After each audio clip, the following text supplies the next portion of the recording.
আপনারা একটু চেক দিবেন ভিডিওগুলো যারা করছে আমরা কারো প্রতি মানে ডিসরেসপেক্ট করতে চাই না, আমরা রেসপেক্ট করার মধ্য দিয়ে কাজগুলো করতে চাই, সেজন্য আমরা এভাবে বলছি না।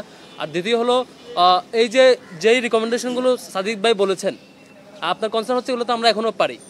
ছাত্র শিবিরের জায়গা থেকে এখন আমরা লিগ্যাল অথরিটি বা ম্যান্ডেট প্রাপ্ত নির্বাচিত প্রতিনিধি না হওয়া সত্ত্বেও বা বিশ্ববিদ্যালয় প্রশাসনের অংশ না হওয়া সত্ত্বেও আমরা আমাদের থেকে হায়েস্ট চেষ্টাটা করেছি। আপনি ভেরি রিসেন্ট দেখেছেন অনেকগুলো প্রজেক্ট পরিচালনা, ইভেন শুধুমাত্র এই মাসের আমাদের অনেকগুলো প্রজেক্ট ছিল, ডাকসু নির্বাচন হওয়ার কারণে আমরা প্রজেক্টগুলো বাইরে নিয়ে আসি না, তখন বলবেন যে নির্বাচনের কারণে করছি। যেমন ধরেন ঢাকা বিশ্ববিদ্যালয়ের বাসগুলোর জন্য বাস ট্র্যাকার অ্যাপ নাই, আমাদের বাস ট্র্যাকার অ্যাপ কিন্তু ফুললি রেডি। শিক্ষার্থীরা যদি এখন চায় আমরা এখন মানে লঞ্চ করতে পারবো, কিন্তু আমরা করছি না কেন? এখন করলে সব দল বলবে যে এটা নির্বাচনের জন্য করছে, কিন্তু আমরা নির্বাচনের জন্য করি না। আমরা এর আগেও নানান কাজ, ফার্স্ট এড বক্স দেওয়া, পানি ফিল্টার দেওয়া, তারপর হেলথ ক্যাম্পেইন করা, এগুলো কিন্তু ডাকসু হবে কি হবে না এসব বিচার আমরা করি নাই, আমরা স্বাভাবিক কার্যক্রম হিসেবে পরিচালনা করেছি।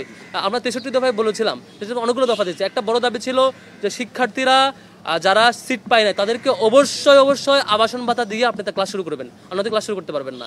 সেটা আমরা প্রেশার দিয়েছি, কিন্তু আমরা অথরিটি না বলে বেশি প্রেশার দিতে পারি নাই। আমরা নির্বাচিত হলে সেটা নিশ্চয়ই প্রথম মাসে প্রথম কাজ থাকবে সবার আবাসন ভাতা নিশ্চিতভাবে এটা দিতে পারে আর কি।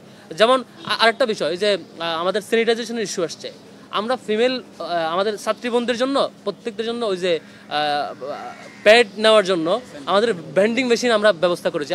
ভেন্ডিং মেশিন এখন রেডি, সবগুলো রেডি, তৈরি করা রেডি। এখন আমরা দিচ্ছি না কেন? এখন দিলে বলবেন আমরা ডাকসুর জন্য দিচ্ছি, এই জন্য আমরা সব কিছু রেডি। এখন যদি বিশ্ববিদ্যালয় প্রশাসন বলে যে এখন দেন, আমরা এখন কল করলে 5 মিনিটের মধ্যে চলে আসবে, সবগুলো ভেন্ডিং মেশিন তৈরি করা রেডি, একেবারে প্রস্তুত।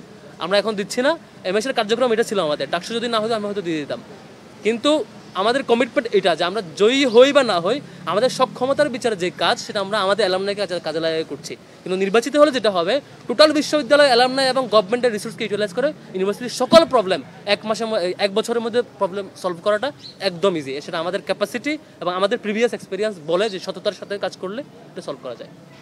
Thank you. আমরা আসলে শঙ্কিত, ডাকসু নিয়ে আমরা আসলে শঙ্কিত। প্রশাসন খুবই একপাক্ষিক আচরণ করছে। একপাক্ষিক আচরণ এই অর্থে আমরা দেখেছি বিশ্ববিদ্যালয়ের একজন প্রার্থী বিভিন্ন জায়গায় তার খাওয়া দাওয়ার আয়োজন, নানান আয়োজন পরিচালনা করার পর যখন শেষ হয়েছে তখন আমরা সার্কুলার দেখতে পেয়েছি এখন থেকে খাওয়া দাওয়া করানো যাবে না।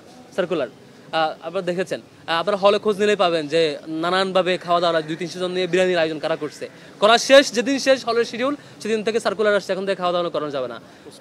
তারপরে কালার প্রিন্ট নাকি দেওয়া যাবে না, কালার প্রিন্টের পোস্টার ওই যে নির্বাচন আচরণবিধিতে লেখা আছে কারো কালার প্রিন্টের পোস্টার 55% দেওয়া যাবে না। আপনি এখন ঘুরেন একটা নির্দিষ্ট প্রার্থী দেখবেন যে তিনি কমল মেডিয়েট বা বিভিন্ন নামে বিভিন্ন ক্যাম্পেইন করেছে, সেগুলোর পোস্টার এখনো সারা ক্যাম্পাস ঘুরছে।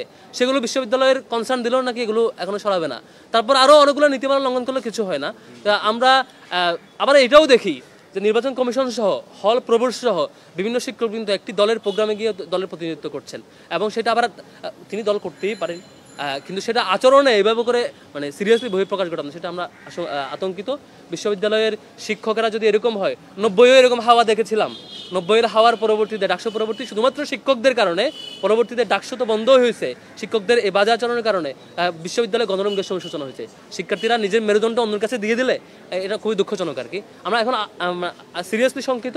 তবে বিশ্ববিদ্যালয়ের শিক্ষার্থীরা যে পরিমাণ স্বতঃস্ফূর্ততার সাথে ডাকসুতে অংশগ্রহণ করছে, আমার মনে হয় কেউ যদি এখানে বাধা হয়ে দাঁড়ায়, অন্য অ্যাপ্রোচে যায়, সেটা শিক্ষার্থীরা প্রতিহত করবে নিশ্চয়ই।